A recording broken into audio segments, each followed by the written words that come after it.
dengan menampilkan wajah pucatnya yang cantik bersimbah darah dan tersenyum.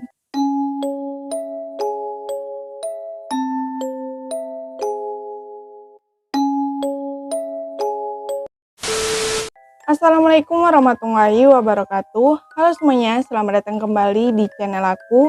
Dan terima kasih banyak buat kalian yang sudah mengklik video ini. Jangan lupa kalian like, komen, dan subscribe, serta kalian share. Dan jangan lupa kalian nyalakan lonceng notifikasinya supaya kalian tidak ketinggalan cerita-cerita seram dari channel aku. Oke, di video aku kali ini aku bakal membahas sebuah tempat yang sangat seram dan sangat angker. Jadi langsung aja kita mulai. Nah, di video aku kali ini aku bakalan menceritakan sebuah tempat yang sangat angker dan seram yang bernama Lawang Sewu. Diceritakan bahwa tempat ini mempunyai kisah mistis yang sangat banyak dan bisa membuat bulu kuduk kita merinding. Jadi sebelum aku menceritakan tentang kisah mistis Lawang Sewu ini, aku bakalan menceritakan sedikit tentang sejarah atau latar belakang dari Lawang Sewu. Lawang Sewu berlokasi di Semarang dan mulai dibangun oleh Belanda pada 27 Februari 1904 sampai 1907. Pada awalnya gedung ini berfungsi sebagai kantor pusat perusahaan kereta api swasta milik Belanda dengan nama NIS. Perusahaan inilah yang pertama kali membangun jalur kereta api di Indonesia yang menghubungkan Semarang, Surakarta, dan Yogyakarta. Jalur pertama yang dibangun adalah Semarang-Temanggung pada tahun 1867. Lawang Sewu ini dirancang oleh dua arsitek dari Belanda. Keduanya berdomisili di Amsterdam. Gedung utama Lawang Sewu ini memiliki 3 lantai lengkap dengan 2 sayap bangunan yang melebar ke bagian kanan dan kiri.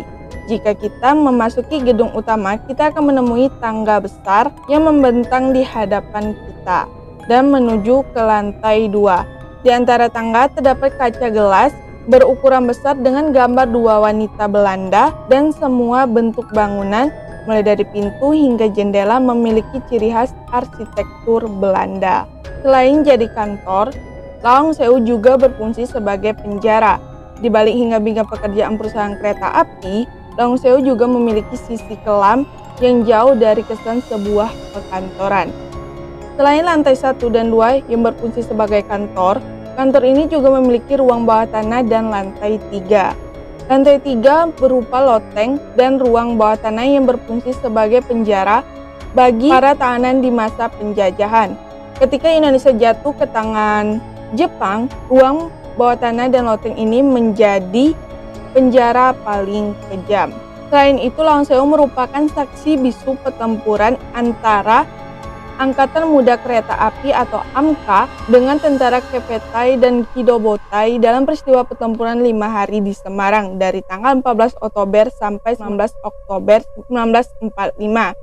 Dan Lawang Sewu ini juga dinobatkan sebagai salah satu tempat paling angker di Asia, di mana pada tahun 2000-an gedung ini menjadi lokasi uji nyali sebuah acara program TV. Selama acara berlangsung, mereka menemukan penampakan yang sangat mengerikan dan itu terlihat sangat jelas yang merupakan penampakan kuntilanak, sehingga membuat peserta uji nyali tersebut langsung menyerah dan berakhirlah dengan meninggalnya peserta tersebut beberapa hari setelah acara berlangsung. Tapi untuk isu itu sendiri itu hanyalah berita yang tidak benar. Itu telah diklarifikasi oleh pihak penyelenggara acara tersebut. Faktanya Lawang Sewu ini hanya memiliki 429 pintu, sama seperti kebanyakan gedung-gedung Belanda lainnya.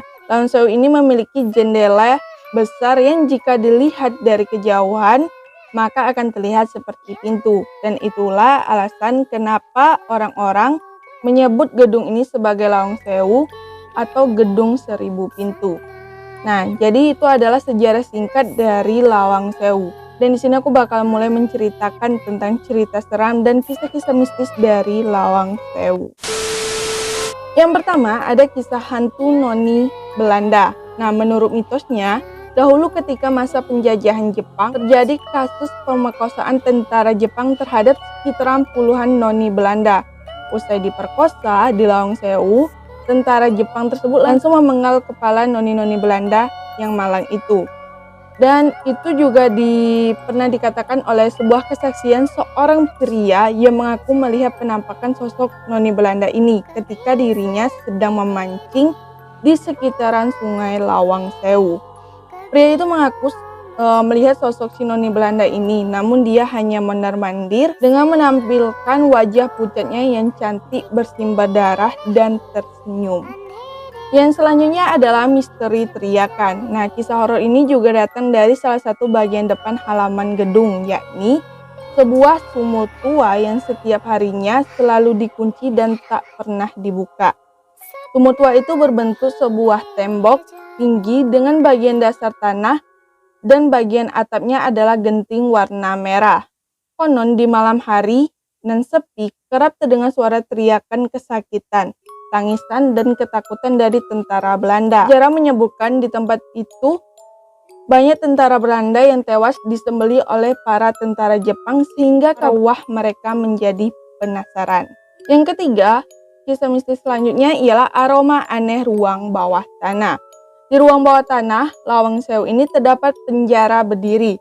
Saat itu sebanyak 5-6 orang tahanan dijejalkan ke dalam kotak. Para tahanan itu pun berdiri berdesakan, kemudian ditutup pintu besi sampai mereka semua mati. Jika masih ada yang hidup, maka kepala mereka akan langsung dipenggal, mayatnya dibuang ke sungai kecil di samping Lawang Sewu. Di Lawang Sewu ini juga ada sebuah penjara dengan konsep jongkok di bagian bawah tanah Lawang Sewu. Nah, menurut banyak kesaksian masyarakat soal penjara jongkok ini, kesan horor lahir karena dahulu sekali sekitaran 5-9 tahanan dimasukkan ke dalam kotak seluas 1,5 meter kali 1,5 meter dengan tinggi 60 cm. Dan para tahanan itu dipaksa masuk dengan posisi jalan jongkok dan berdesakan lalu direndam oleh air hingga penuh dan semua tahanan tersebut mati mengenaskan di dalam kotak itu. Ini emang sadis banget sih sisanya. Udah disuruh jongkok, terus diisi air, nggak dikasih makan. Ya pada akhirnya mereka akan meninggal. Sadis sekali. Konon jika kalian ke penjara jongkok ini, usahakan kalian jangan pernah melamun karena mereka yang pikirannya kosong akan dengan mudah dirasuki oleh arwah-arwah yang ada di sana. Yang terakhir adalah penampakan hantu yang ada di Lawang Sewu. Nah, jika kamu berkunjung ke Lawang Sewu dan hendak memasuk bangunan ini, kamu harus melewati sebuah pintu gerbang besar sebelum menuju ruangan utama. Banyak kesaksian dari beberapa orang yang melintas di area ini memiliki banyak sekali pengalaman penampakan hantu. Salah satu penampakan yang sering menunjukkan kepada pengunjung ialah sosok besar hitam, pocong yang berwajah rusak, hantu wanita berambut panjang, dan ada juga sosok yang terus memperhatikan kalian dari kejauhan. Oke, cukup sampai di sini cerita seram dari aku, dan jika kalian suka dengan video aku, jangan lupa kalian like, komen, dan subscribe, serta kalian share. Dan jangan lupa kalian ikuti juga media sosial aku. Kalau aku ada salah kata, salah pengucapan, aku mohon maaf, dan aku akhiri dengan wassalamualaikum warahmatullahi wabarakatuh.